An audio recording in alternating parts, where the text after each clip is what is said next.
Kembali lagi bersama channel kita semua. Jika Anda suka, jangan lupa komen, like, dan subscribe, serta juga bila Anda berkenan, aktifin subtitlenya supaya ada tulisan teksnya. Kita langsung ke ceritanya. Perintah Kaisar Naga, Bab 46494651. Sekarang giliranmu, tahukah kamu siapa orang yang paling aku benci dalam hidup ini? Dev melihat Yordan dengan dingin. Pada saat ini, hati Dev sudah dipenuhi dengan kemarahan. Dia masih sangat mempercayai Yordan, dan dia masih ingin memberinya kesempatan untuk membantunya. Tetapi dia tidak berpikir bahwa kebaikannya dianggap sebagai hati dan paru-paru keledai, dan semakin dia menoleh dengan uang ini, semakin dia mengkhianati dirinya sendiri. Entahlah. Yordan tidak berani menatap langsung ke mata Dev, dan berkata sambil menghindar di matanya. Aku benci orang-orang yang paling mengkhianatiku. Semua orang yang mengkhianati aku hanya memiliki satu hasil, yaitu kematian. Setelah Dev mengucapkan kata-kata yang mematikan, aura pembunuh yang menakutkan langsung menyelimuti Yordan. Tubuh Yordan bergetar, dan tubuhnya mundur 2 langkah. Dia melihat Tulsen dan Tuan Luan di sampingnya. Yordan hanya bisa menggigit peluru dan berkata, jangan membual. Dengan Tuan Muda Qiyu dan Master Luan di sekitar, kamu tidak bisa membunuhku sama sekali. Tidak mungkin bagi mereka untuk meninggalkan saya sendirian. Jika Anda berani melakukannya, Andalah yang kurang beruntung. Cih. Dev meludah dengan dingin, matanya penuh penghinaan, dan dia bahkan tidak menatap mata Tulsen dan Tuan Luan. Kalian berdua pergi dari sini. Dev berkata pada Tulsen dan Tuan Luan. Keduanya saling melirik, dan kemudian mata Tulsen menyipit sedikit dan berkata, Nak, sekarang Yordan berasal dari rumah Qiyu saya, tidak mungkin saya setuju jika Anda ingin membunuhnya. Saya tidak peduli apakah Anda bawahan Jenderal Singh atau bukan. Jika Anda benar-benar mengganggu saya, Anda tidak dapat menanggung konsekuensinya. Jika kamu membunuh saudaraku, kita bisa mengabaikannya. Selama Anda melepaskan tambang batu roh peri ini, saya dapat membiarkan Anda membawa ketiga orang itu pergi. Sejak saat itu, air sumur kita tidak akan merusak air sungai. Faktanya, Tulsen tidak memiliki banyak kepercayaan di hatinya. Setelah dia dengan mudah melarikan diri dari labu yang menelan langit, Tulsen tidak mempercayai kemampuan Master Luan lagi. Dan dia juga pernah bertarung dengan Dev, jelas dia bukan lawan Dev, dan sekarang Dev telah menembus alam Mahayana. Jika mereka bertarung, dia sepertinya tidak memiliki banyak peluang untuk menang meskipun bersama. Tetapi jika dia membiarkan dia melepaskan Yordan seperti ini, dan kemudian menoleh dan lari untuk hidupnya, wajah Tulsen akan sedikit tidak nyaman. Dalam hal ini, jika menyebar, siapa yang akan bergabung ke Mansion Qiyu mereka di masa depan? Jadi Tulsen ingin menakut-nakuti Dev untuk sementara waktu, berharap untuk bisa menakut-nakuti Dev. Dev mendengar apa yang dikatakan Tulsen, dia langsung tertawa. Kenapa? Apakah kamu takut? Dev tertawa. Dev tahu bahwa dengan karakter pemuda seperti Tulsen, selama dia memiliki kepercayaan diri untuk menang, dia tidak akan pernah mengatakan hal seperti itu. Diperkirakan dia akan mati dengan menyedihkan, bagaimana dia bisa mengatakan bahwa air sumur tidak merusak air sungai. Jelas, Tulsen ini tidak memiliki kepercayaan diri untuk mengalahkan dirinya sendiri, itu sebabnya dia mengatakan itu. Lelucon. Apa yang aku takutkan? Kami memiliki Master Luan di sini. Jika Anda menambahkan saya, bagaimana Anda bisa mengalahkan kami?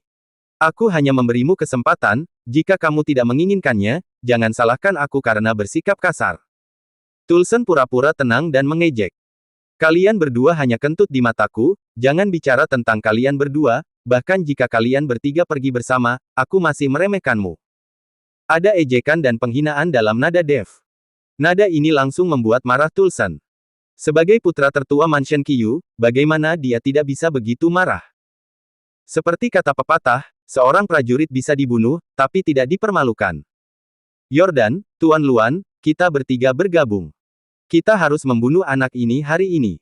Dia sangat gila. Aku tidak tahan lagi.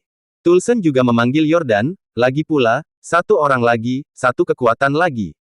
Oke. Yordan dan Tuan Luan mengangguk. Tuan Chen, biarkan aku membantumu. Res mengambil beberapa langkah ke depan dan berdiri di sampingnya. Res terlepas dari belenggu kekuatan spiritual.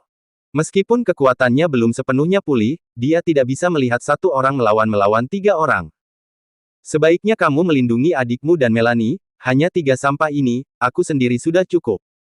Dev meminta Res untuk mundur. Nak, kamu sedang mencari kematian. Bunuh.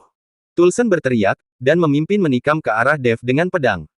Mengikuti dengan cermat, Yordan dan Master Luan juga melancarkan serangan terhadap Dev bersama-sama. Dengan teriakan marah Tulsen, pertempuran yang mendebarkan secara resmi dimulai. Pedangnya seringan listrik, menembus langit, Tulsen memegang pedang panjang dengan cahaya dingin, ujung pedangnya terkondensasi dengan kekuatan spiritual yang kaya, dengan suara menembus langit, langsung ke dada. Tapi ekspresi Dev tenang, sosoknya seperti hantu, dan dia menghindari pukulan gemuruh dengan lembut.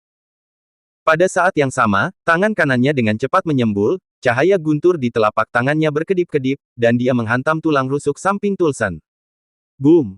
Angin tinju bertabrakan dengan cahaya pedang, membuat ledakan yang memekakkan telinga. Tulsen hanya merasakan kekuatan besar datang, sosoknya tanpa sadar mundur beberapa langkah, wajahnya sedikit memucat. Di sisi lain, Dev stabil seperti Gunung Tai, berdiri di tempat yang sama, tatapannya semakin tajam. Pada saat ini, Yordan dan Master Luan juga melancarkan serangan. Yordan memegang pedang pendek di tangannya, dan sosoknya fleksibel, seperti rubah licik, terus bergerak, mencari kesempatan untuk menyerang. Tuan Luan, di sisi lain, memiliki segel di tangannya, dan dia memiliki mantra di mulutnya. Aura dingin keluar dari tubuhnya, secara bertahap membentuk pusaran hitam, seolah menarik aura Dev ke dalamnya. Menghadapi serangan mereka berdua, Dev tidak takut. Sosoknya bangkit dengan keras, seperti harimau yang menuruni gunung. Dengan lambaian tangan kirinya, dinding api keluar dari udara tipis, menghalangi pedang pendek Yordan dari luar. Pada saat yang sama, dengan tendangan di bawah kakinya, seluruh tubuhnya bergegas menuju Master Luan seperti anak panah yang lepas dari busur. Cih, trik mengukir serangga. Tuan Luan mendengus dingin, tangannya berubah, pusaran hitam tiba-tiba berakselerasi dan berputar, dan kekuatan isap yang kuat datang, mencoba untuk melibatkan Dev. Namun, Dev sudah memperkirakan untuk waktu yang lama, dan kekuatan spiritual di tubuhnya melonjak, membentuk lapisan perisai emas untuk menahan hisapan. Pada saat ini, Yordan melihat peluang, dan dia menyerang dari titik buta Dev. Bilah pendeknya berkilau dengan cahaya dingin di bawah sinar matahari, dan langsung menuju ke bagian belakang jantung. Namun, pada saat pedang pendek itu hendak menyentuh kulit Dev, sosok Dev berbalik ke satu sisi dengan aneh lagi, dan pada saat yang sama, tangan kanannya menjadi cakar, dan dia meraih pergelangan tangan Yordan. Ah! Yordan menjerit kesakitan, hanya untuk merasakan kekuatan yang kuat datang, membuatnya hampir tidak bisa bergerak. Dan Dev mengambil kesempatan ini untuk memutar dengan keras, hanya untuk mendengar klik pergelangan tangan Yordan patah. Sampah! Dev mendengus dingin, dia membuang Yordan itu seperti sampah. Pada saat ini, Tuan Luan melihat situasinya tidak baik, dan dia tidak lagi mempertahankan kekuatannya. Teknik sidik jari berubah lagi, dan dia melihat aliran tentakel hitam tiba-tiba menyembur keluar dari pusaran air hitam, terjerat seperti ular berbisa. Mata Dev terkondensasi, dan kekuatan spiritual di tubuhnya melonjak dengan deras.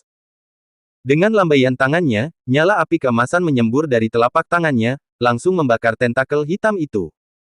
Pada saat yang sama, sosoknya melonjak lagi, seperti sambaran petir emas, langsung ke Master Luan. Tuan Luan terkejut, dia tidak menyangka kekuatan Dev menjadi begitu kuat. Namun, sudah terlambat untuk melarikan diri saat ini, dan terlihat kepalan tangan meledak, seperti naga, dengan nyala api keemasan yang mengamuk, langsung di dada Tuan Luan. Boom! Dengan suara keras, Master Luan terbang terbalik seperti layang-layang yang terputus dan jatuh dengan keras ke tanah. Dia memuntahkan darah, wajahnya pucat seperti kertas, dan dia jelas terluka parah. Pada saat ini, Tulsen melihat bahwa Yordan dan Master Luan terluka, dan hawa dingin muncul di hatinya. Dia tahu bahwa dia bukan lawan Dev, dan jika dia terus bertarung, dia mungkin hanya menemui jalan buntu. Namun, sebagai putra tertua Mansion Qiyu, bagaimana dia bisa dengan mudah mengakui kekalahannya? Nak, jangan bangga terlalu dini.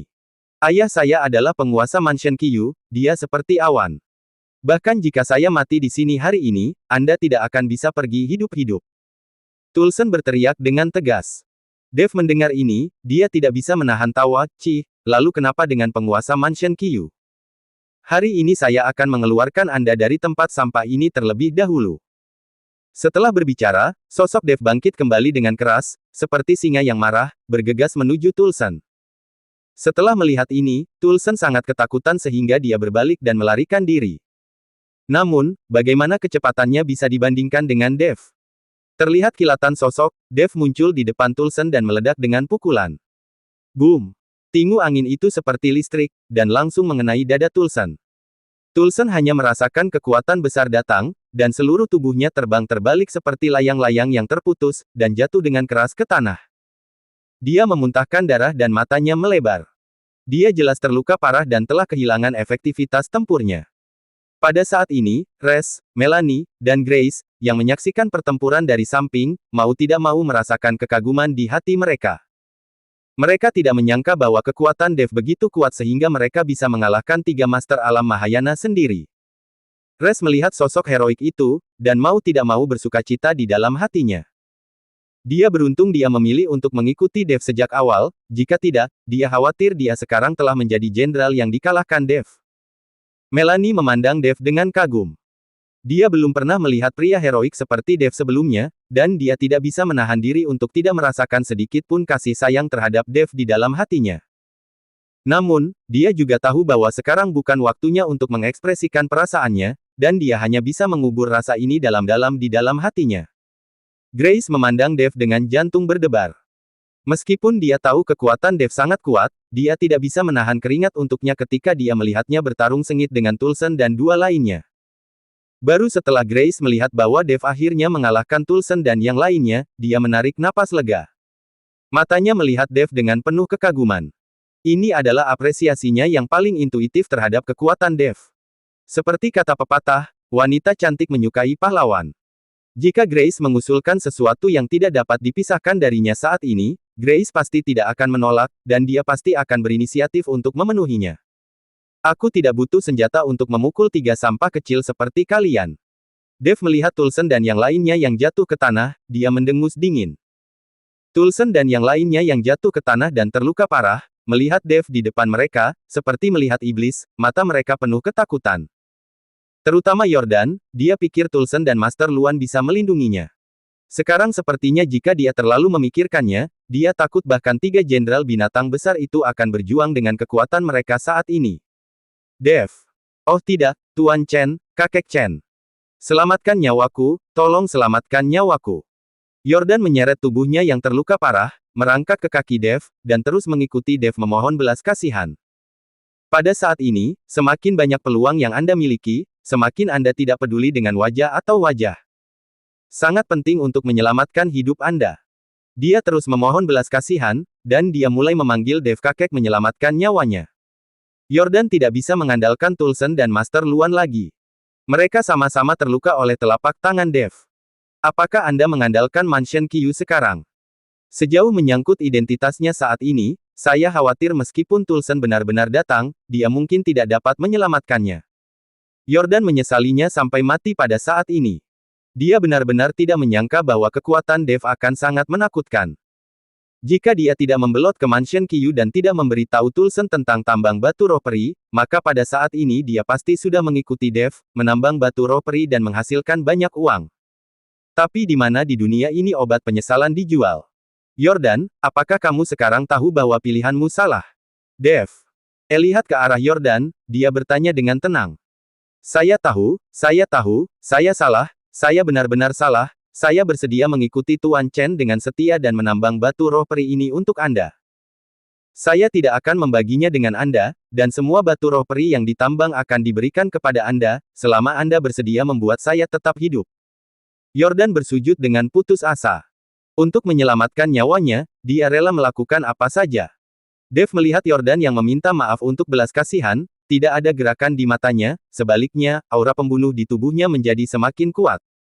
Bersambung.